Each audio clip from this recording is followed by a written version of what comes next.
اللہ اکبر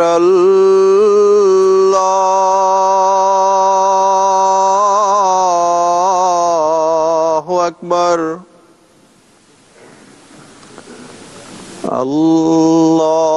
اللہ اکبر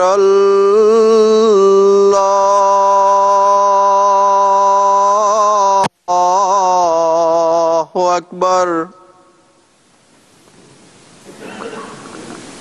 اشہد ان لا الہ الا اللہ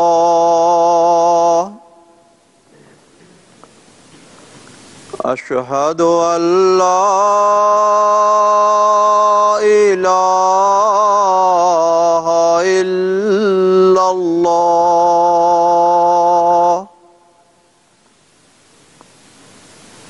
اشہد ان محمد رسول اللہ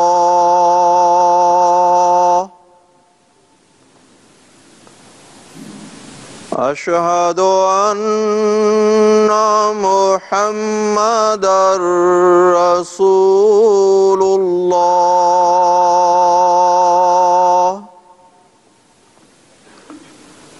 حی علی الصلاة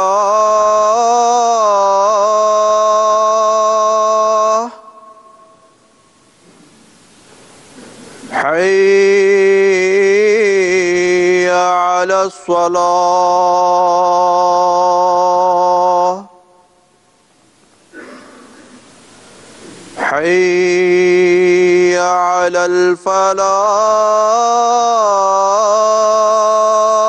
الفلاح حی علی الفلاح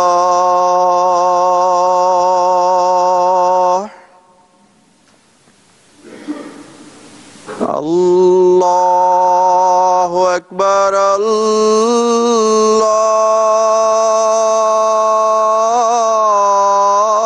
اللہ اکبر لا الہ الا اللہ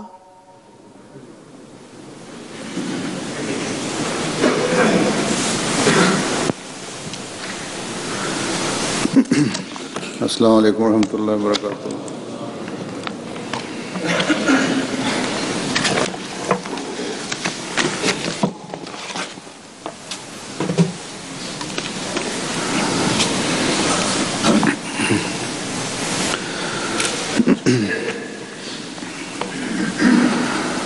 أشهد أن لا إله إلا الله وحده لا شريك له وأشهد أن محمدا عبده ورسوله أما بعد فأعوذ بالله من الشيطان الرجيم بسم الله الرحمن الرحيم الحمد لله رب العالمين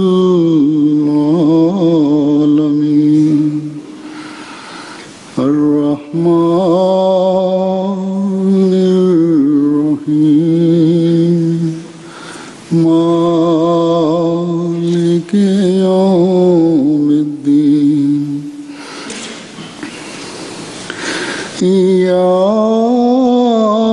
إياك نعبد وإياك نستعين اهدنا الصراط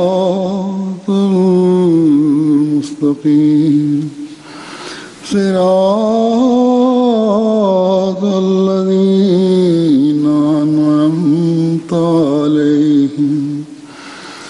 غير المغضوب عليهم ولا الضالين.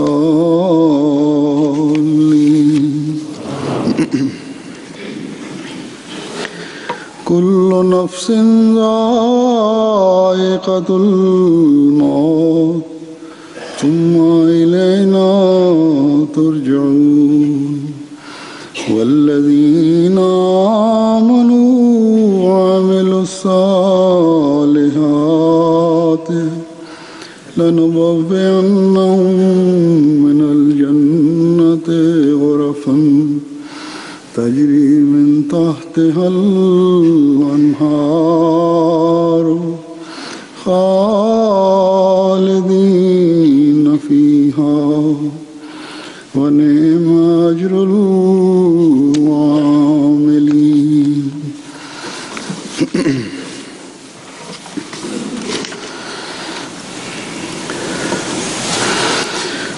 گزشتہ دنوں میں سلسلے کے چند بزرگوں کی وفاتیں ہوئی ہیں.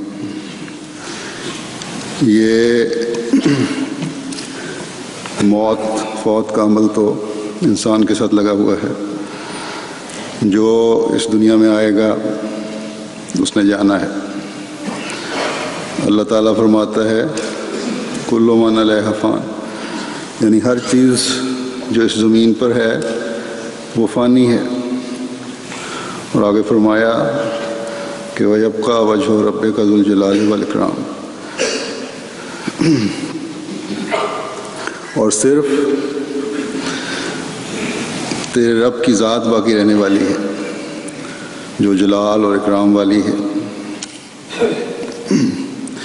بس جب دنیا میں جو آیا اس نے چلے جانا ہے. کسی نے پہلے، کسی نے بعد میں، کسی نے لمبی عمر پا کر، کسی نے جلدی. بس خوش قسمت ہیں وہ لوگ جو ذوالجلال والاکرام خدا سے چمٹے رہتے ہیں اور اس کی پناہ میں آ جاتے ہیں، اس کی خوشنودی حاصل کرنے کی کوشش کرتے ہیں.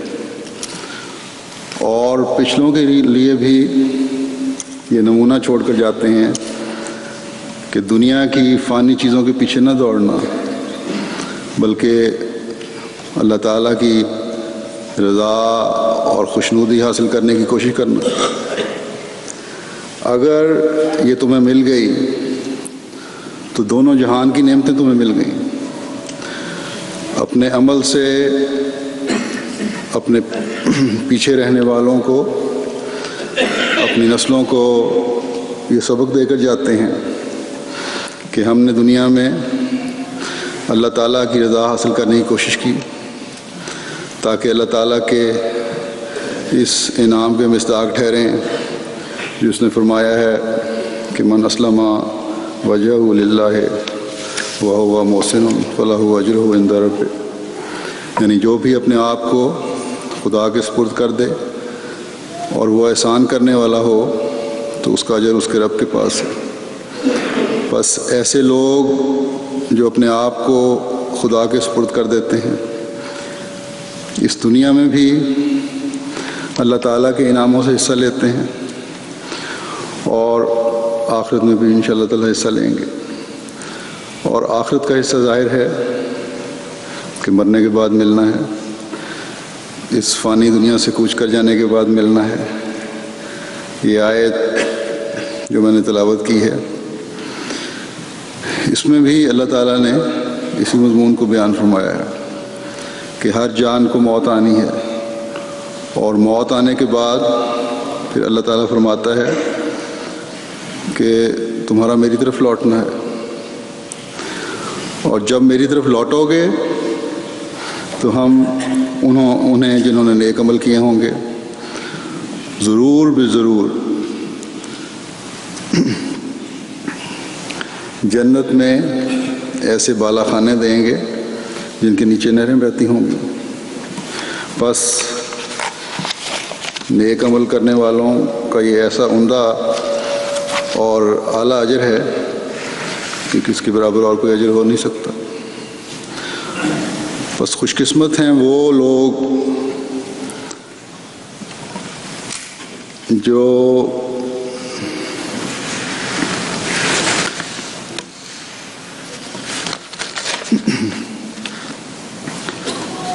اپنے نیک اعمال کے ایسے اجر پائیں گے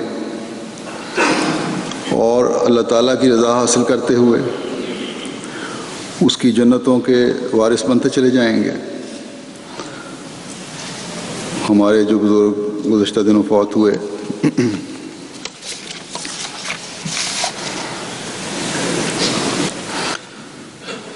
ہم امید رکھتے ہیں اور دعا کرتے ہیں کہ اللہ تعالیٰ کے اس سلوک کے وہ مستحق ہوئے ہوں، حقدار ٹھہرے ہوں۔ ان لوگوں نے اپنی زندگیاں اس طرز پر ڈھالنے کی کوشش کی کہ نیک اعمال بجا لائیں، اپنی زندگیاں اللہ تعالیٰ کے دین کی خاطر اور انسانیت کی خدمت میں گزاریں۔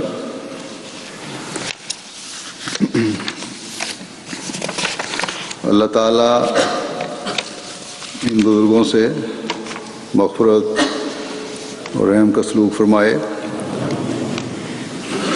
ان کی جو بھی چھوٹی سی بھی کوشش جو انہوں نے کی اللہ تعالیٰ کی رضا حاصل کرنے کی خاطر، اس کا کئی گنا بڑھ کر ان کو اجر عطا فرمائے۔ ایک حدیث میں آتا ہے، حضرت انس رضی اللہ تعالیٰ عنہ بیان کرتے ہیں کہ لوگ ایک جنازہ لے کر گزرے، وہاں بیٹھے ہوئے صحابہ نے ان کی تعریف کی، اس پر آپ صلی اللہ علیہ وسلم نے فرمایا واجب ہو گئی۔ پھر ایک اور جنازہ گزرا، لوگوں نے اس کی برائی کی، حضور صلی اللہ علیہ وسلم نے فرمایا واجب ہو گئی۔ حضرت عمر نے جو پاس بیٹھے تھے عرض کیا، حضور کیا واجب ہو گئی؟ آپ نے فرمایا جس کی تم نے تعریف کی اس کے لیے جنت واجب ہو گئی، اور جس کی تم نے برائی کی اس کے لیے دوزخ واجب ہو گئی۔ تم زمین پر اللہ تعالیٰ کے گواہ ہو، یعنی نیکی اور بدی میں تمیز کی تم لوگوں کو توفیق دی گئی ہے۔ بس کسی بھی مرنے والے کے ماحول کے لوگ جب اس کی نیکیوں کی گواہی دے رہے ہوں تو یہ یقین اس کے حق میں دعا ہوتی ہے، اور اللہ تعالیٰ بھی ایسے مرنے والوں کو اجر دیتا ہے۔ اللہ کرے کہ اللہ تعالیٰ ان بزرگوں کو جنت کے بالا خانوں میں جگہ دے۔ یہ ایسے لوگ تھے جنہوں نے جو آخرین میں شمار ہوئے، پھر حت الوسع اللہ تعالیٰ کے احکامات پر عمل کرتے ہوئے خدمات دینیہ ادا کرنے کی توفیق پائی۔ ہزاروں لوگوں نے ان کے جنازوں میں شرکت کی توفیق پائی۔ جن سے بھی ان لوگوں کا واسطہ پڑا ان کے لیے تعریفی کلمات ہی کہے۔ میرے پاس مختلف لوگوں کے تعزیتی خطوط آئے ہیں، اور ہر ایک نے ان کی نیکیوں کے مختلف پہلوؤں کا ذکر کیا ہے جن جن سے ان کا واسطہ تھا۔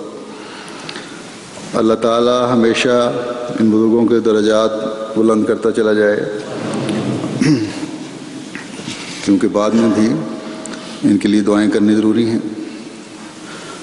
خاص طور پر جو فوت ہونے والے ہیں، وفات یافتگان ہیں، ان کی اولادوں کو تو حضرت صلی اللہ علیہ وسلم نے فرمایا ہے کہ ان کی مغفرت کے لیے دعائیں کرتے رہو،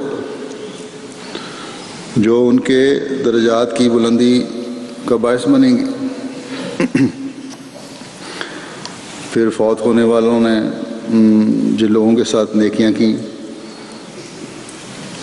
ان کا بھی فرض بنتا ہے کہ ان کی مغفرت کے لیے دعائیں کرتے رہیں۔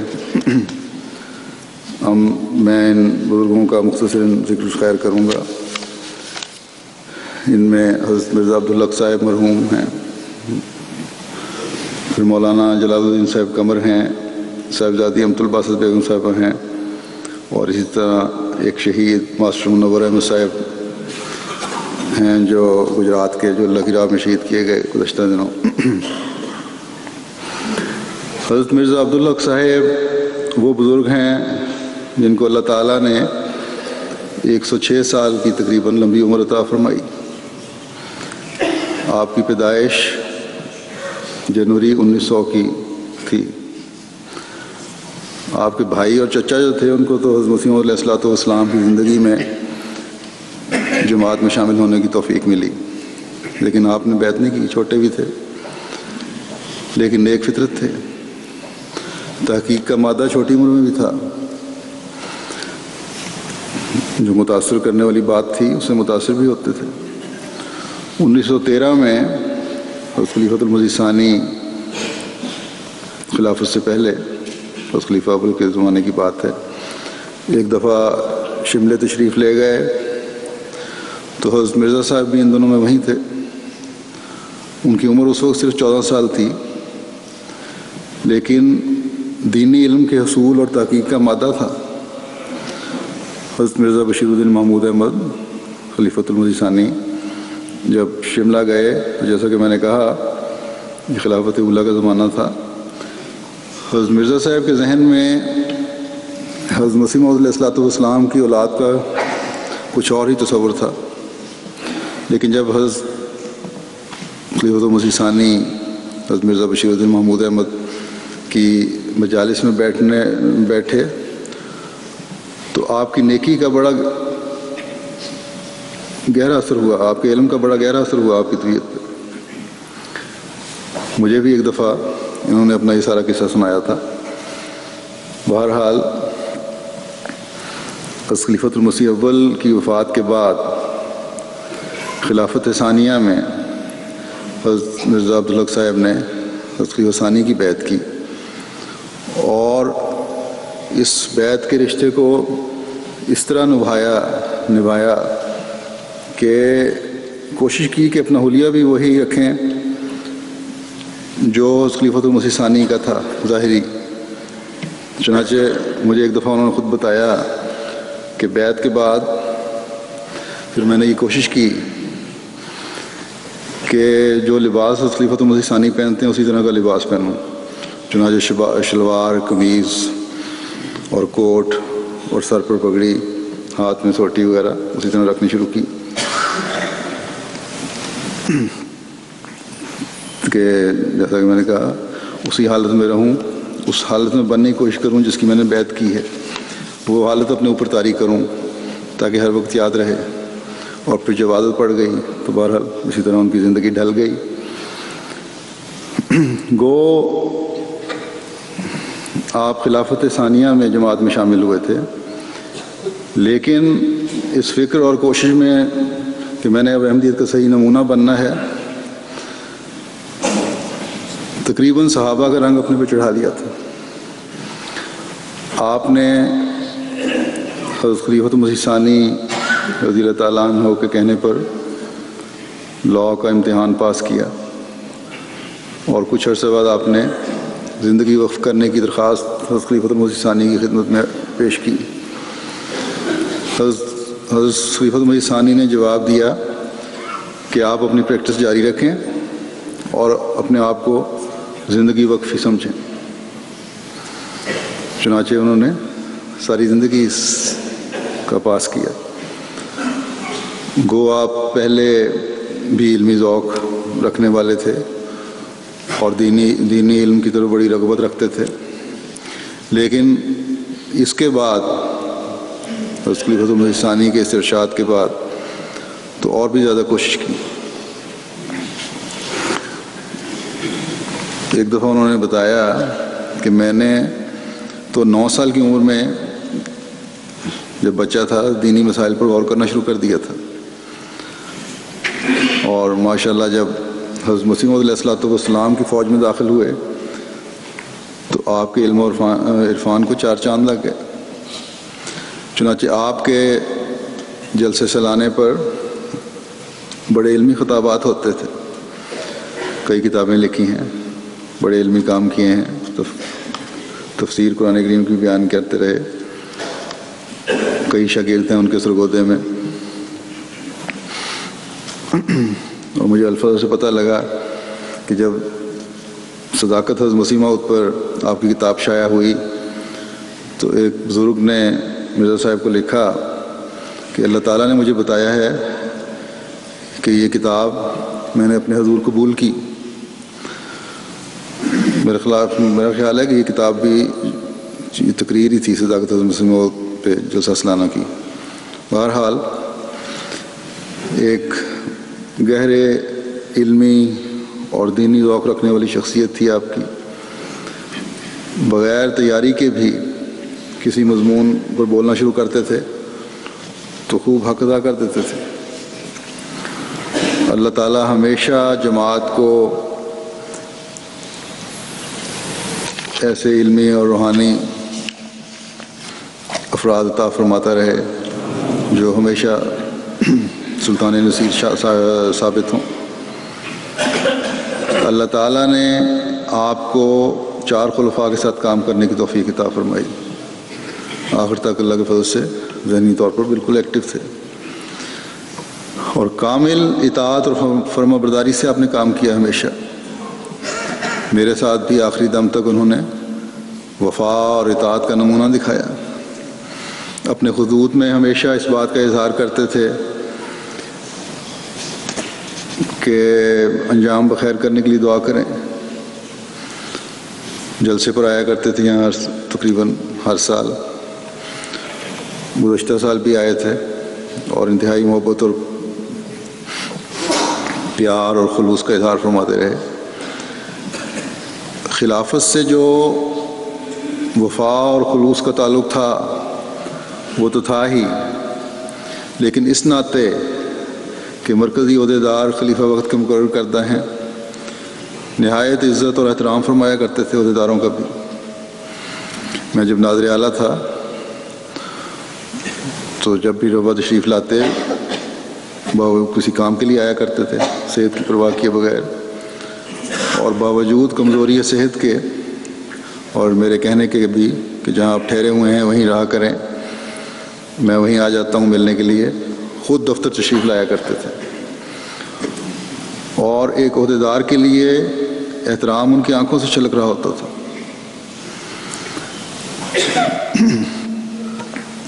یہ جو میں نے کہا ہے کمزوری جو تھی ان کی کے باوجود بھی ان کی یہ بڑی خوبی تھی کہ آخری سالوں میں جو پچھلے چند سال گزرے ہیں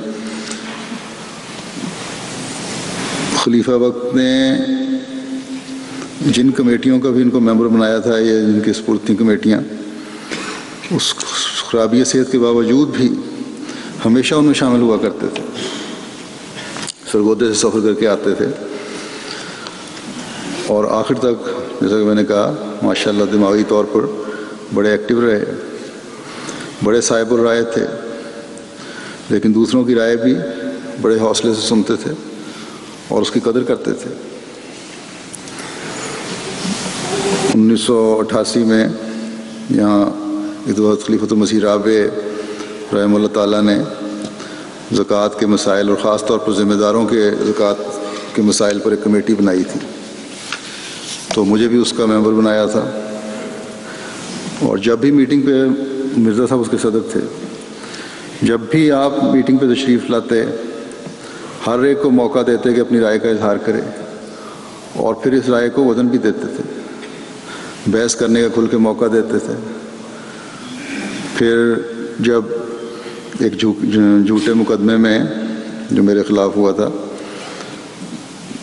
کہ میں نے روا کے بس اڈے پر ایک بورڈ پر لکھی ہوئی قرآنی آیت کو برش پھیر کر یا کوچی پھیر کے مٹایا ہے، اس میں جو ملوث کیا گیا مجھے، اور کافی دنوں کی بحث کے بعد جب آخر پہلے سے کیے ہوئے فیصلے کے مطابق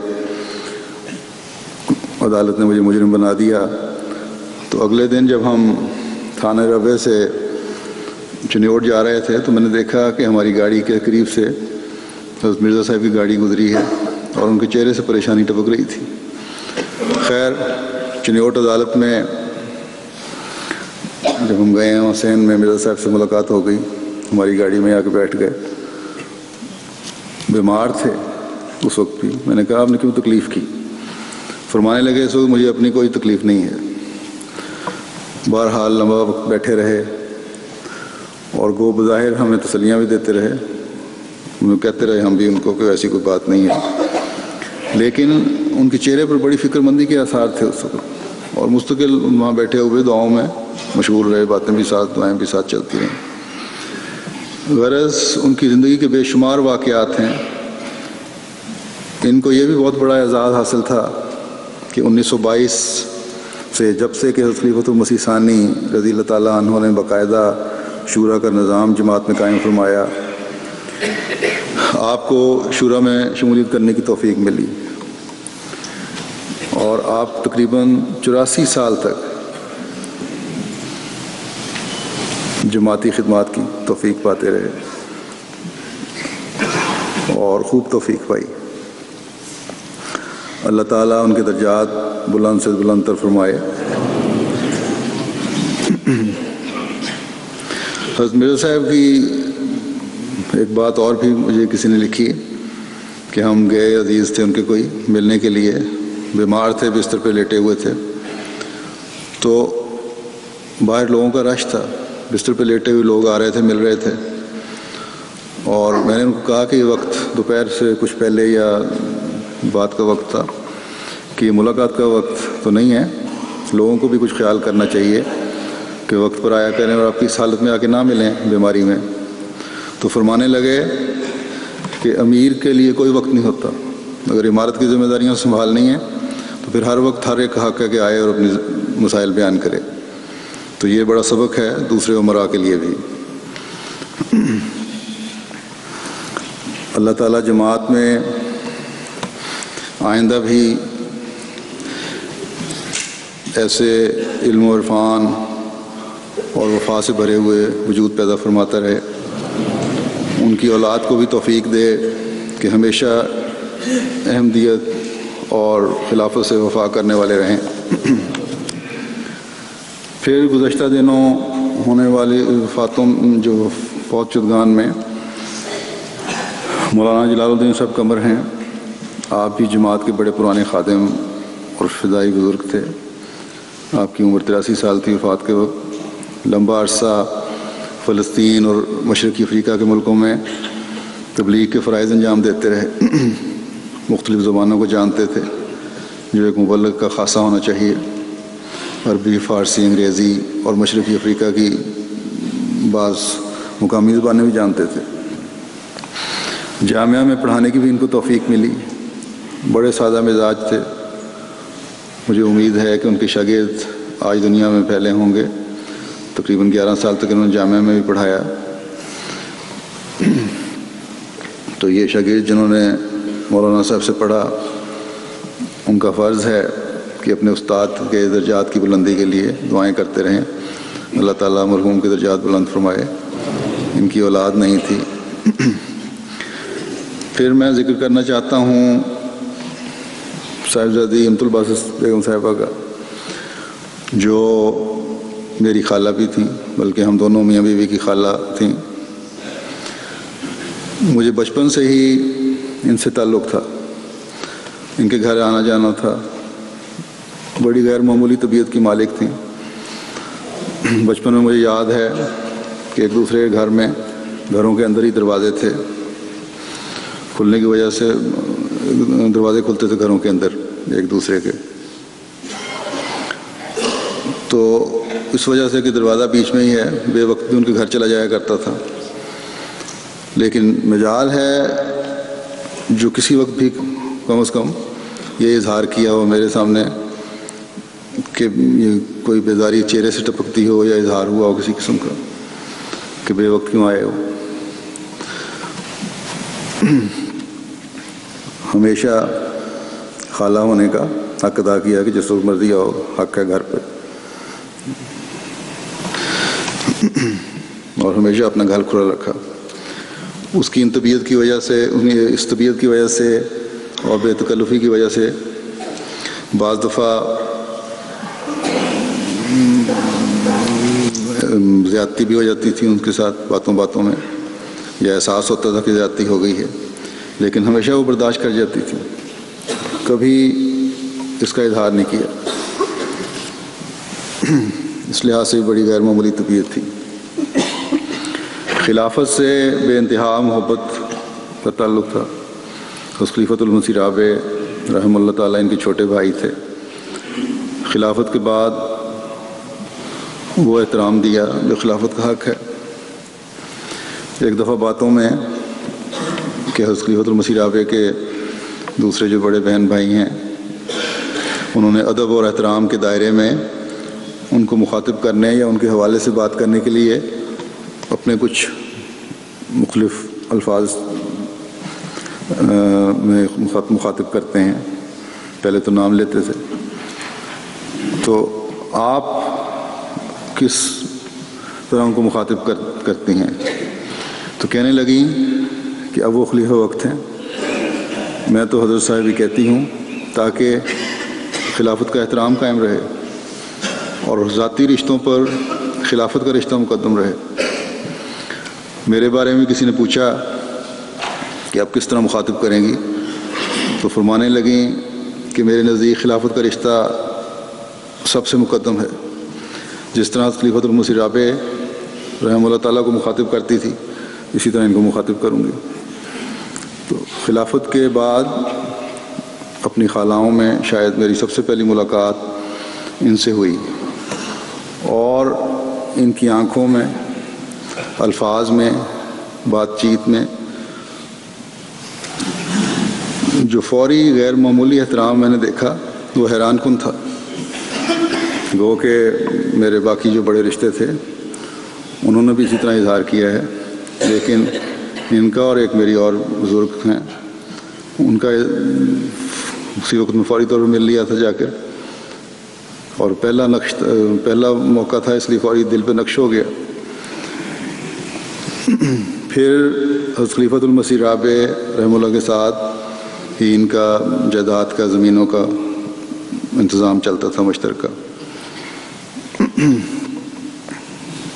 اور حضرت خلیفۃ المسیح رابع نے وہ انتظام میرے سپرد کیا ہوا تھا اپنی زندگی میں۔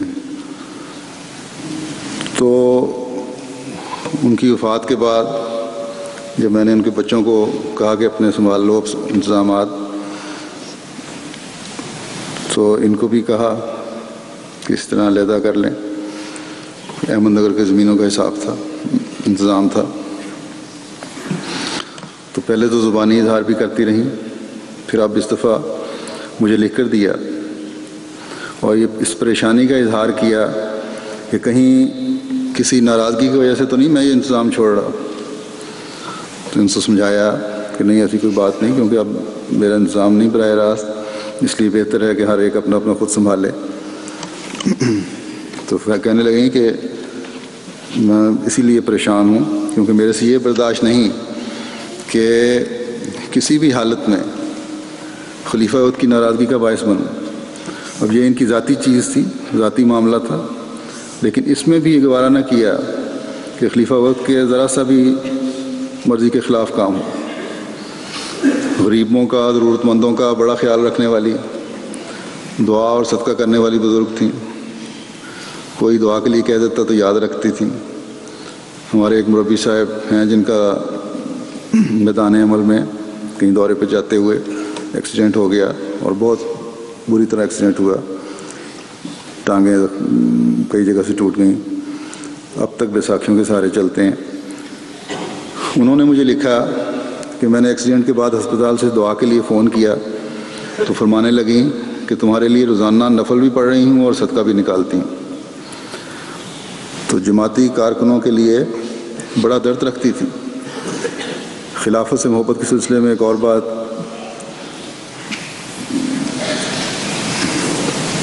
اب جب آئی ہیں اس دفعہ یہاں جلسے پہ آئی ہوئی تھیں، بڑی کمزور تھیں اور ہلکا ہلکا بیماری کا اثر بھی چل رہا تھا۔ کسی نے کہا کہ آپ گھر اب آرام سے رہیں، دوبارہ نہ آئیں، آپ کی صحت ٹھیک نہیں ہے۔ کہنے لگیں کہ یہ میں تو خلیفہ وقت سے ملنے کے لیے آتی ہوں اور جب تک ہمت ہے آتی رہوں گی۔ خلافت سے انتہائی محبت تھی۔ اب جاتے ہوئے بھی ان کو گیسٹ ہاؤس میں جب میں مل کے آیا ہوں، کہ اب جا رہی ہیں، اللہ حافظ.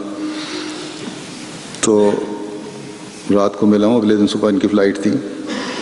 تو جب ایئرپورٹ جانا تھا تو پرائیویٹ سیکرٹری صاحب نے مجھے آ کے بتایا کہ وہ باہر کار میں بیٹھی ہوئی ہیں بی بی امت الباسط صاحبہ.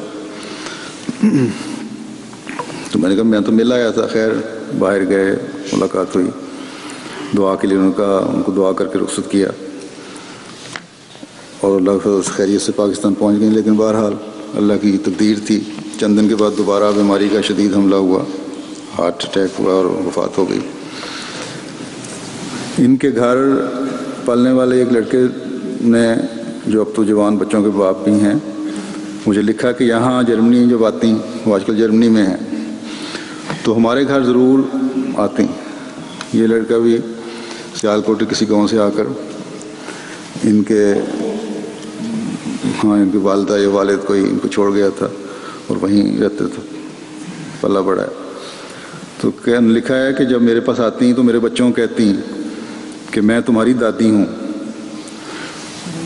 اور جیسا کہ میں نے کہا، اس بچے کے ماں یا باپ کو ان کو چھوڑ گیا تھا اس وقت کسی گاؤں سے. اور حضرت میر داؤد احمد صاحب اور بی بی امت الباسط صاحبہ نے اس لڑکے کو پالا تھا، پڑھایا لکھایا. تو یہ ان کی ایک بڑی خوبی تھی کہ جس سے ایک دفعہ تعلق قائم ہو جاتا تھا اس کو خوب نبھاتی تھی. اللہ تعالیٰ ان کے درجات بلند فرمائے. ان کی سب سے چھوٹی بیٹی عزیزہ نصرت کے میاں غلام قادر شہید ہوئے تو اس کو بھی بڑا حوصلہ دیا، خوب سنبھالا اور ہر طرح خیال رکھا. وہ کہ عزیزہ کی اب دوسری شادی ہو چکی ہے، لیکن اس کے بچوں کو اس کو خود بھی سنبھالا دیتی رہیں بعد میں بھی. اور دعائیں سب سے زیادہ ضروری ہوتی ہیں. ماں کی دعائیں جو ہیں انشاءاللہ تعالیٰ ان کی دعائیں تو ان بچوں کے ہمیشہ کام آتی رہیں گی.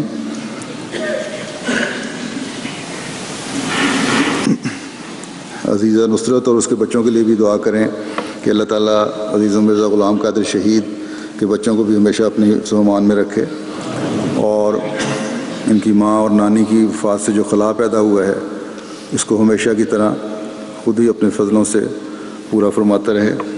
اور ان بچوں کے دادا دادی جو ہیں ان کو بھی صحت دے اور ان کو اس شہید کے بچوں کا حق ادا کرنے کی توفیق عطا فرمائے. دوسرے بچے جو ہیں ان کے لیے بھی دعا کریں. اللہ تعالیٰ ان کو ہمیشہ نیکیوں پر چلائے، خلافت سے پیار اور محبت اور اطاعت اور فرمانبرداری اور اخلاص اور وفا کا تعلق ان کی خواہش سے بڑھ کر عطا فرمائے، اور اپنی بزرگ ماں کے لیے انہیں دعاؤں کی توفیق عطا فرمائے. چوتھا ذکر ایک، جیسا کہ میں نے کہا، ایک شہید کا ہے جن کا نام ماسٹر منور احمد صاحب ہے. یہ گجرات کے رہنے والے تھے. جیسا کہ ظالموں کا ہمیشہ سے احمدیوں کے ساتھ یہ سلوک رہا ہے، جب دل چاہے جس احمدی کو مارنے کو دل چاہے مار دیتے ہیں، اور کوئی ان کو پوچھنے والا نہیں.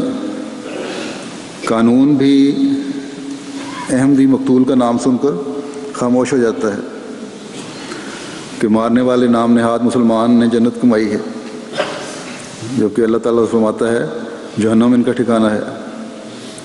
بہرحال 22 اگست کو صبح 2 نامعلوم ان کے دروازے پر آئے جو موٹر سائیکل پر سوار تھے.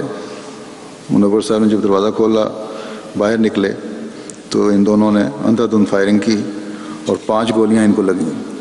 فوری طور پر ان کو ہسپتال پہنچایا گیا، لیکن زخموں کی تاب نہ لا کر وہیں وفات پا گئے. ان کے چھوٹے چھوٹے بچے ہیں. بڑا بچہ 11 سال کا ہے، پھر 7 سال کا، 3 سال کا. اللہ تعالیٰ خود ان بچوں کے سنبھالنے کے سامان پیدا فرمائے. اللہ تعالیٰ مرحوم کے درجات بلند فرمائے. جماعت کے بھی بڑے اچھے کارکن تھے، خدمات سر انجام دیتے تھے. دشمن سمجھتا ہے کہ آج احمدیوں کی ملک میں کوئی نہیں سنتا، قانون ان کی حفاظت نہیں کرتا، اس لیے ان کو شہید کر کے ان کے خیال میں قتل کر کے جتنا ثواب کمانا ہے کما لو، لیکن ان کو یاد رکھنا چاہیے کہ یہ احمدیت کے راہ میں بہایا ہوا خون تو کبھی ضائع نہیں جاتا۔ اللہ تعالیٰ نے تو اس طرح جان قربان کرنے والوں کو زندہ کہا ہے، بس جو اللہ تعالیٰ کی خاطر مرتے ہیں وہ زندہ ہیں اور ہمیشہ زندہ رہیں گے، اور ان کے دشمنوں سے بدلہ بھی اللہ تعالیٰ خود ہی لے گا۔ انشاءاللہ تعالیٰ شہیدوں کا خون کبھی رائے گاہ نہیں جاتا۔ اللہ تعالیٰ ظالموں کو کفر کردار تک پہنچائے، ملک میں رہنے والوں کی آنکھیں کھولے۔ اللہ تعالیٰ کے عذاب کو دیکھتے ہیں اور پھر بھی عقل نہیں آتی ان لوگوں کو۔ آج اگر ملک بچا ہوا ہے تو احمدیوں کی وجہ سے بچا ہوا ہے، اس لیے احمدی بڑے درد سے دعائیں کریں کہ اللہ تعالیٰ ان ظالموں سے ملک کو پاک کرے اور اس ملک کو بچا لے۔ اللہ کرے شہید کے بچوں کے لیے میں نے جیسے کہا بہت دعا کریں، اللہ تعالیٰ ہمیشہ ان پر اپنا فضل فرماتا رہے۔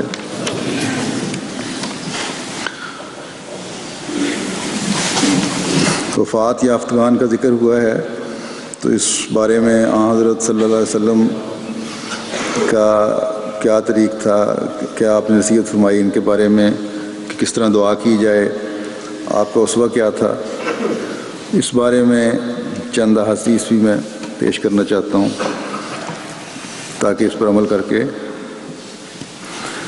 ہم اپنے لیے بھی اور وفات یافتگان کے لیے بھی اللہ کا رحم اور مغفرت حاصل کرنے والے ہوں۔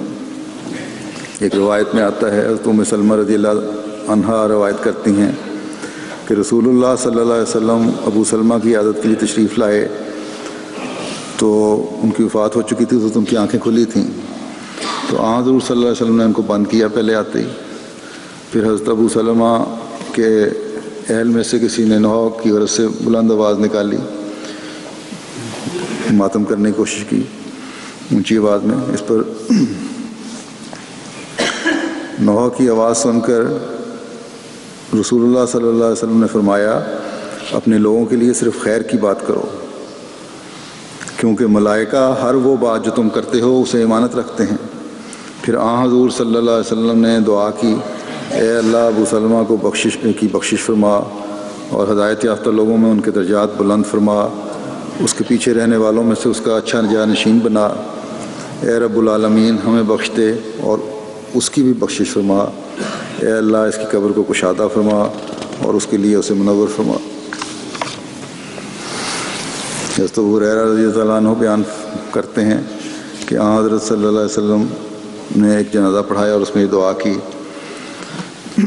یہ دعا آپ جنازے کی دعا ہے، نوجوانوں کو بھی یاد کرنی چاہیے کہ اللہم اغفر لحینا و میتنا و صغیرنا و کبیرنا و ذکرنا و انثانا و شاہدنا و غائبنا، اللہم من احییتہ منا فاحیہ علی الاسلام و من توفیتہ منا فتوفاہ علی الایمان، اللہم لا تحرمنا اجرہ ولا تفتنا بعدہ۔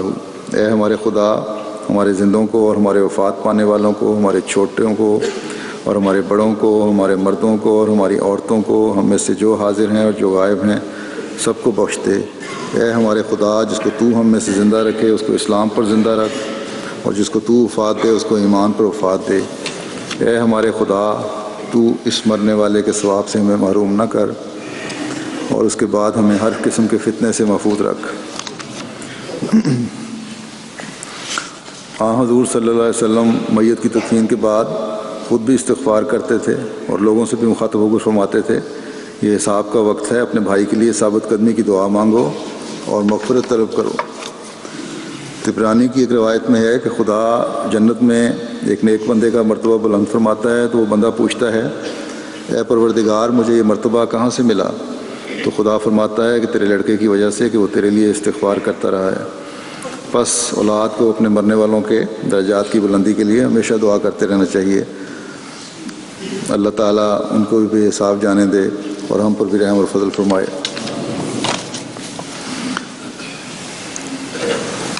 حضرت عبداللہ بن جعفر رضی اللہ عنہما روایت کرتے ہیں کہ رسول اللہ صلی اللہ علیہ وسلم حضرت جعفر طیار کی وفات پر فرمایا کہ آل جعفر کے لیے کھانا تیار کرو، ان کو ایک ایسا امر درپیش ہے ہو گیا ہے جو ان کو مصروف رکھے گا۔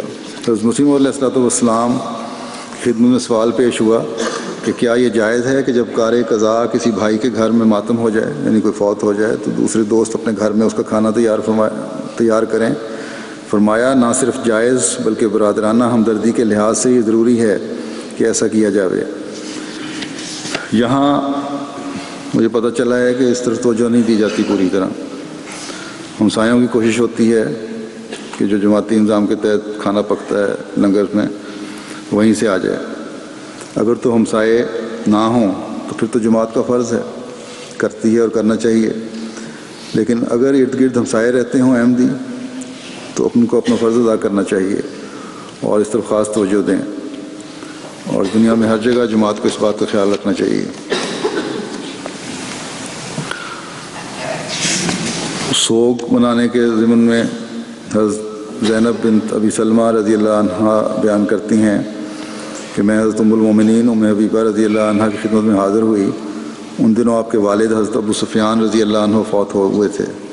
حضرت ام حبیبہ رضی اللہ عنہ نے میری موجودگی میں زرد رنگ کی خوشبو منگوائی، پہلے اپنی لونڈی کو لگائی، پھر اپنے ہاتھ اپنے رخساروں پر ملا اور ساتھ ہی فرمایا خدا کی قسم مجھے خوشبو لگانے کی کوئی خواہش نہیں، مگر میں نے حضرت صلی اللہ علیہ وسلم سے سنا ہے کہ آپ نے ممبر پر کھڑے ہو کر فرمایا اللہ تعالیٰ اور آخری دن پر ایمان لانے والی کسی عورت کے لیے یہ جائز نہیں کہ وہ 3 دن سے زیادہ کسی مرنے والے کا سوگ کرے، البتہ بیوی اپنے خامند کے مرنے پر 4 ماہ 10 دن سوگ میں گزارتی ہے۔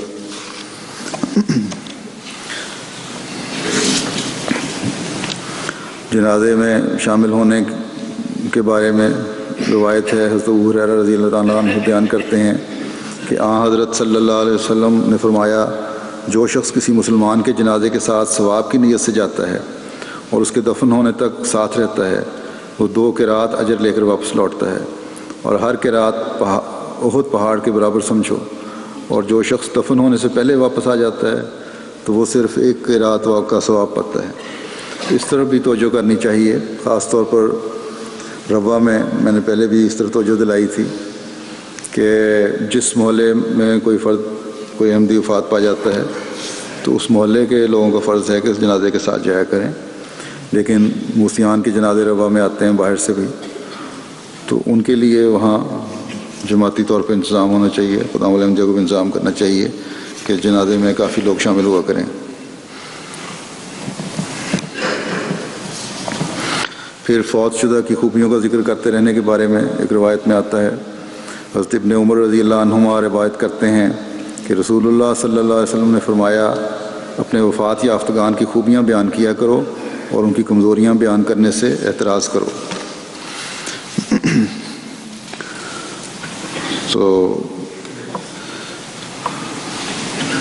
انشاءاللہ تعالیٰ ابھی جمعہ کی نماز کے بعد ان سب کا میں جنازہ غائب پڑھاؤں گا۔ دوسری بات جو میں کہنا چاہتا تھا امریکہ کے جلسے سے متعلق ہے۔ امریکہ میں نے جانا تھا لیکن حالات کی وجہ سے پروگرام ملتوی کرنا پڑا،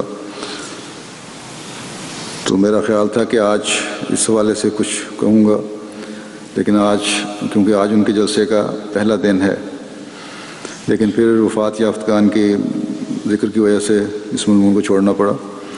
لیکن مختصراً ان کو میں اتنا کہنا چاہتا ہوں کہ ان دنوں میں دعاؤں پر بہت زور دیں۔ یہ جلسے جس مقصد کے لیے منعقد کیے جاتے ہیں اس کو ہمیشہ پیش نظر رکھیں، ورنہ ان جلسوں کا کوئی فائدہ نہیں، جیسا کہ حضرت مسیح موعود علیہ السلام نے فرمایا ہے۔ اپنے اندر پاک تبدیلی پیدا کرنے کی کوشش کرے۔ یہ آپ لوگوں نے ذکر سنا کہ کس طرح ہمارے بزرگ اپنی زندگیاں بسر کرتے رہے، دعاؤں اور نیکیوں پر عمل کرتے ہوئے اپنی زندگیوں کو ڈھالیں، تاکہ دنیا کے ہر کونے میں حضرت مسیح موعود علیہ الصلوۃ والسلام کے ذریعے سے فیض پانے والوں کا ایسا گروہ تیار ہو جائے جو توحید کو قائم رکھنے والے اور اللہ اور اس کے بندوں کے حقوق قائم کرنے والا ہو. اور یہ کام اللہ کے فضل کو جذب کرنے سے ہی ہوگا. اور اللہ کے فضل کو جذب کرنے کے لیے دعاؤں کی بہت ضرورت ہے، عبادات کی ضرورت ہے.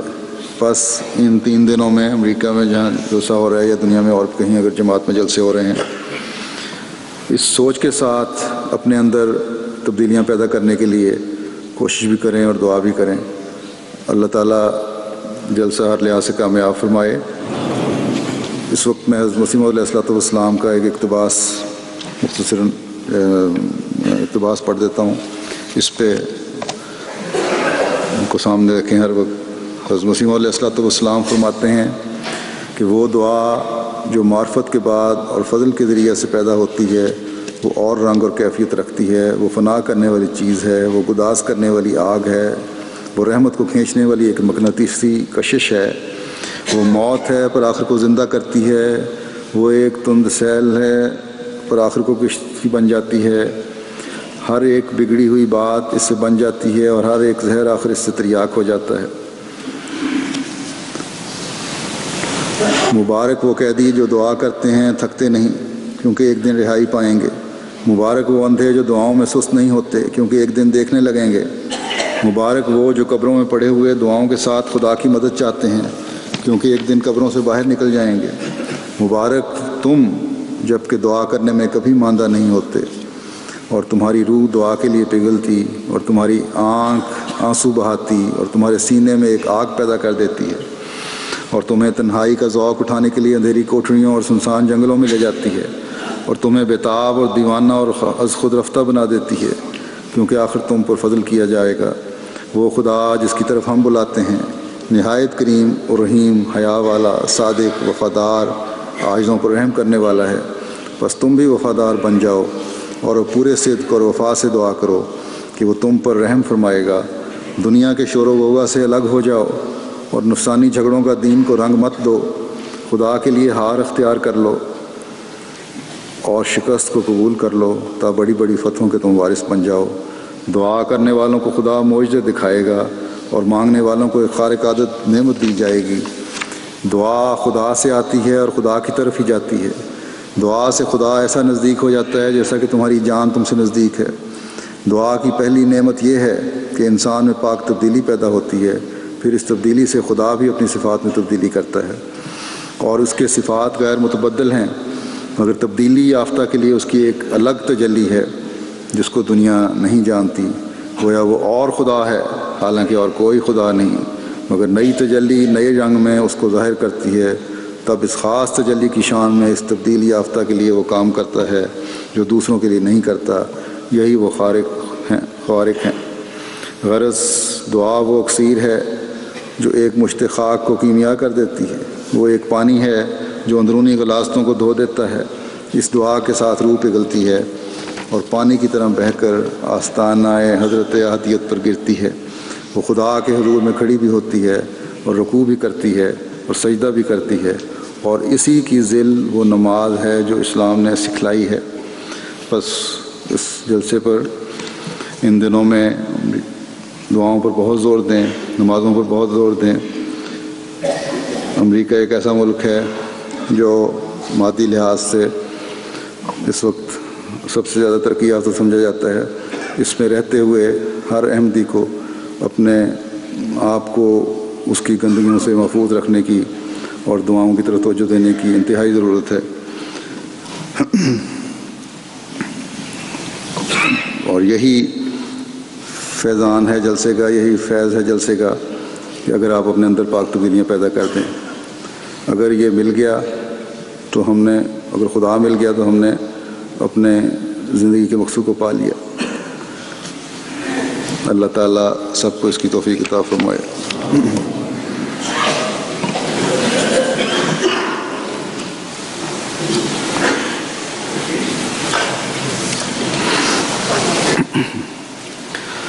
الحمدللہ الحمدللہ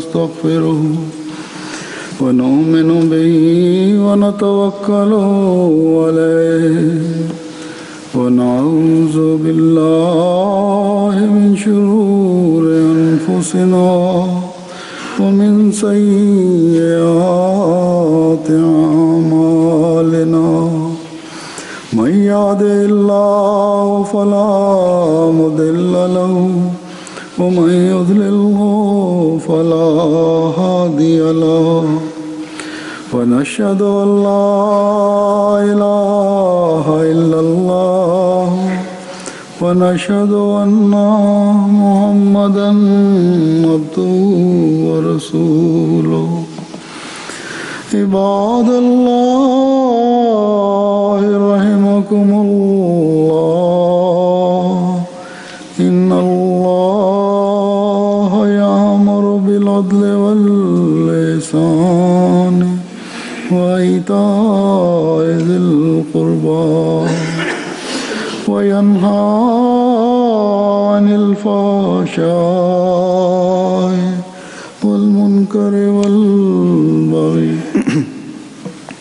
يعظكم لعلكم تذكرون اذكروا الله يذكركم وادعوه يستجب لكم ولذكر الله أكبر